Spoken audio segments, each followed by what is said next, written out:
22 रजब के कुंडों के हवाले से आपका ओहो क्या हो मौक़िफ़ है? क्योंकि रजब 1440 का दूसरा अशरा चल रहा है और आखिरी अशरे में सुन्नी और शियत दोनों के यहाँ कुंडे चलते हैं। शरीयत मोहम्मदिया सल्लल्लाहु अलैहि वसल्लम में इसकी क्या अहमियत है सर? कोई अहमियत नहीं है जी। शरीयत मोहम्मदिया के अंदर ये एक बिदअत दाखिल की गई है सल्लल्लाहु अलैहि वसल्लम। ये जिस तरीके से कई कहानियाँ चल रही हैं ना, ये कुंडे भी एक कहानी है। और ज़ाहिर है जब भी कोई कहानी लॉन्च करनी होती है उम्मत के अंदर, किसी बड़ी पर्सनैलिटी के साथ उसे मंसूब किया जाता है। तो ये कुंडे मंसूब किए हैं इन्होंने सैयदना इमाम जाफ़र बिन मोहम्मद बाकिर बिन अली बिन हुसैन बिन अली अलैहिमुस्सलाम अजमाइन अल-मुतवफ़्फ़ा 148 हिजरी। वो कहते हैं इमाम जाफ़र किसी को ख्वाब में आए थे, उन्होंने बिशारत दी थी कि जो रजब के कुंडे करेगा तो उसके लिए ये बिशारतें होंगी। ये तो स्टार्ट ही ख्वाब से हो रहा है, इसका दीन के साथ कोई लेना देना नहीं, ना इमाम जाफ़र के साथ कोई लेना देना है। ये वो एक प्रोपोगंडा जो शिया के यहाँ चला और वो कुंडे चल रहे हैं। और सुन्नियों के यहाँ भी चूँकि इमाम जाफ़र एक डोमिनेंट पर्सनैलिटी है, उनको रिस्पेक्ट दी जाती है, हम खुद देते हैं। तो चूँकि अब उनका नाम बोला गया है, जिस तरह के 11वीं के ऊपर शेख अब्दुल कादिर जीलानी का नाम बोल दिया जाता है तो वो 11वीं चलना शुरू हो गई है। इस तरह सुन्नियों के यहाँ भी चलना शुरू हो गई। बाकी दूसरी तरफ अहले सुन्नत में जो एंटी शिया एलिमेंट्स थे, उन्होंने कोशिश की कि जी इस सेरेमनी को डाइल्यूट करने के लिए उन्होंने एक नई कहानी डिवाइस की। उन्होंने कहा कि असल में 22 रजब को हज़रत मुआविया इब्न अबी सुफियान रज़ियल्लाहु तआला अन्हु की वफ़ात हुई थी। उस वफ़ात की खुशी में शिया जो है ना वो कुंडे बनाते हैं। कमीना सिफत इंसान मतनु की आँखा। सलाम अलैका या रसूलल्लाह व अला आलिका व अस्हाबिका या हबीबल्लाह। रजब शरीफ के मुबारक महीने में मुसलमानों की तरफ से कुंडों का इह्तिमाम किया जाता है। इसकी असल क्या है और इसकी तारीख़ क्या है? मुसलमान 22 तारीख़ को इसका इह्तिमाम किया करते हैं और अभी चंद सालों से अमीर अहले सुन्नत अमीर दावत इस्लामी हज़रत अबू बिलाल मौलाना मोहम्मद इलियास अत्तार क़ादरी रज़वी दामत बरकातुहुल आलिया ने 15 रजब को इसके इह्तिमाम की तरगीब दिलाई है। तो इसमें असल क्या है? सबसे पहली बात तो ये है कि इमाम जाफ़िर सादिक रज़ियल्लाहु ताला अन्हो के इसाले सवाब के लिए जो नियाज़ का इख्तिमाम किया जाता है उसको कुंडों का नाम दिया गया है। इमाम जाफ़िर सादिक कौन है? इमाम जाफ़िर सादिक रज़ियल्लाहु ताला अन्हो ये इमाम हुसैन रज़ियल्लाहु ताला अन्हो के पड़पोते हैं। आपके वालिद का नाम इमाम बाकिर, उनके वालिद का नाम इमाम ज़ैनुल आबिदीन, उनके वालिद का नाम इमाम हुसैन और उनके वालिद का नाम मौला मुश्किल कुशा शेर खुदा अलीजुल मुर्तज़ा कदमल्लाहु ताला वजहुल करीम है। आप वालिद की तरफ से हुसैनी सैयद हैं। और इससे अगली बात बड़ी कमाल और महब्बत वाली बात है, वो ये है कि इमाम जाफ़िर सादिक रज़ियल्लाहु ताला अन्हो वालिदा की तरफ से सिद्दीकी हैं। आपकी वालिदा जनाब सैयदना सिद्दीक़ अकबर रज़ियल्लाहु ताला अन्हो के हकीकी पोते और हकीकी पोती की बेटी हैं इमाम जाफ़र की वालिदा। कितनी प्यारी बात है।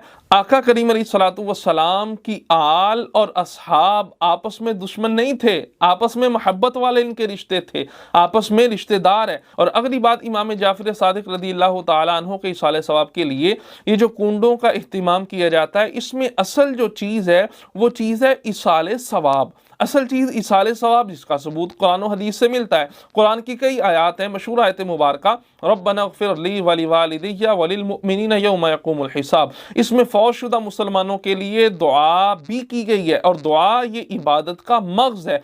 तो कोई भी इबादत अल्लाह तबारक व ताला की बारगाह में बंदा जब बजा लाता है तो उसका जो सवाब है वो अपने फौतशुदा मुसलमान भाई को इसाल कर सकता है। इसकी असल कुरान के अंदर मौजूद है। और फिर सरकार सलाम की कई अहादीस मुबारका, मसलन हज़रत साद रज़ियल्लाहु ताला अन्हु ने अपनी माँ के लिए जो कुआं खुदवाया था, मशहूर हदीस पाक है। और नबी अलैहिस्सलाम ने इरशाद फरमाया था हाज़िही लि उम्मी सादिन, इसमें भी सारे सवाब का सबूत मौजूद है। और फिर एक सहाबिया हुजूर की बारगाह में आई थी जिनकी वालिदा ने हज की नीयत की थी तो वो फौत हो गई। अर्ज़ की गई या रसूलुल्लाह सल्लल्लाहु अलैहि वसल्लम मेरी वालिदा की तरफ से क्या मैं हज कर सकती हूँ? नबी अलैहिस्सलाम ने उनको जवाब दिया था नाम हुज्जी अन्हा, हाँ अपनी वालिदा की तरफ से तो हज अदा कर सकती है। तो एक बंदा कोई अच्छा काम करे तो उसका जो सवाब है वो दूसरे को पहुंच सकता है। और दूसरी बात ये है कि कुंडों की जायज़ होने की सबसे बड़ी दलील ये है कि शरीयत मुताहरा ने इस पर मुमानअत नहीं फरमाई, इससे मना नहीं फरमाया। तो जब शरीयत मुताहरा ने इससे मना नहीं फरमाया,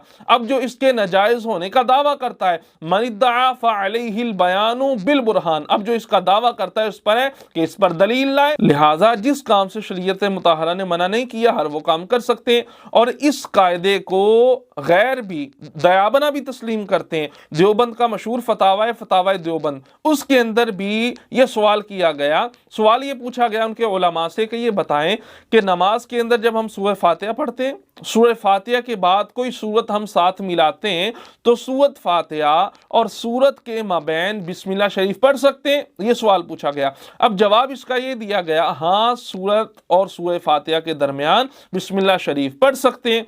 पूछा गया क्यों पढ़ सकते हैं, क्या दलील है?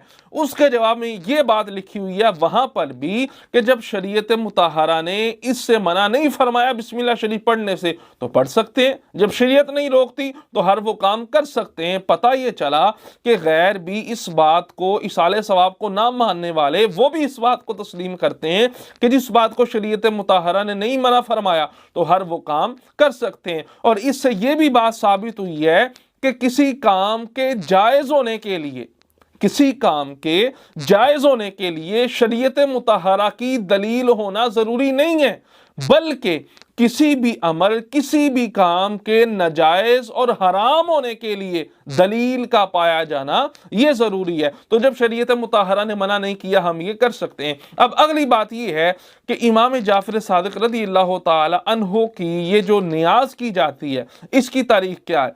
15 रजब है या 22 रजब है? अमीर अहले सुन्नत दामत बरकातुहुल आलिया की तरफ से 15 रजब को इसके एहतिमाम की तरगीब दी गई है। अब असल बात यह है कि इमाम जाफर सादिक रहमतुल्लाहि ताला अलैह आपका जो यौम विसाल है वो है 15 रजब। 15 रजब को आपका विसाल है। अब इमाम जाफर सादिक के दौर यानी ताबईन और तबे ताबईन के दौर के अंदर जब कोई मुसलमान इस दुनिया फ़ानी से रुखसत हो जाता, जब किसी का विसाल हो जाता, तो उस वक्त के मुसलमान 7 दिन के लिए अपने उस फौत शुदा मुसलमान भाई के लिए 7 दिन खाना खिलाते और उसका जो सवाब है वो अपने मुसलमान फौत शुदा भाई को इसाल किया करते थे। मशहूर जलील कदर ताबई हैं हज़रत ताऊस रज़ियल्लाहु ताला अन्हु, इन्होंने कमो बेश हुज़ूर अलैहिस्सलातु वस्सलाम के 70 सहाबाए किराम की ज़ियारत की है। आपका एक कौल अल हावी लिल फतावा के अंदर मौजूद है। आप फरमाते हैं इन्नल मौता युफ्तिनूना फी कुबूरिहिम सबअन फकानू यस्तहिब्बूना अन युतअमू अन्हुम फी तिलकल अय्यामी। आप फरमाते हैं इसका तर्जुमा ये है कि जब कोई मुसलमान इस दुनिया फानी से रुखसत हो जाता है तो 7 दिन तक उसके कब्र के अंदर सवालात वगैरह होते रहते हैं, उसका इम्तिहान होता है।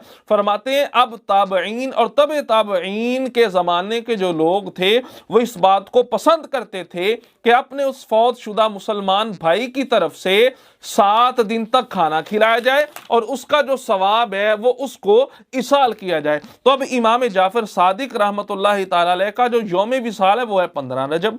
15 रजब से लेकर 7 दिन तक आपकी नजरो नियाज की गई, आपके नाम पर खाना खिलाया गया और उसका सवाब आपको इसाल किया गया।